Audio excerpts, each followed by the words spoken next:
Well, both the Labor and Liberal parties are spinning the Dunkley results their own way, but at the end of the day, it was an average swing in a by-election against a government of the day. As our political editor Andrew Clennell predicted, a draw. Joining us live now is our Monday morning panel, Liberal Senator Hollie Hughes and the Assistant Defence Minister Matt Thistlethwaite.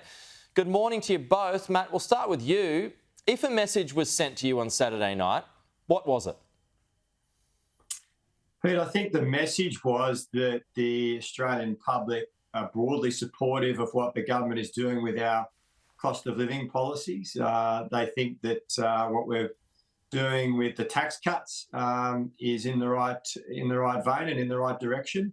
But they also understand that we've got more work to do, and we appreciate that. I think that it's vindication and affirmation of those policies like cheaper childcare, cheaper medicines, our Medicare policies, our housing policies, and of course the tax cuts.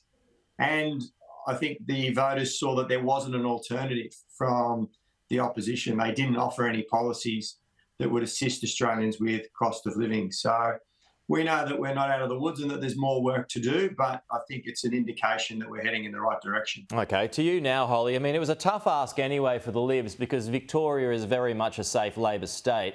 So what was your takeout and how does that change your plans moving forward? Well, for a start, I don't think it changes plans at all, but it was an outstanding effort put in by Nathan Conroy and all the volunteers and the whole team in Victoria. And I think, Matt, talking about the swing, it is important that I think there was a 4% swing. It'll be interesting to see where that lands once all the postals and pre-polls are factored in, because we know that a third of the seat had voted before election day. But the Prime Minister should be very mindful. And I've just got a quote here for you from the Prime Minister himself in 2015, where he says, if you look historically when there's a by-election after the death of a sitting member, in this case, a very popular one, Don Randall, it's hard to get a swing. It's not a normal by-election. So that was the Prime Minister in September 2015 on ABC radio. Yet he's now playing down an over 4% swing against his government, against the backdrop of the death of Peter Murphy, which was all too soon. She was a fantastic member and a really lovely, lovely person, a very popular local member.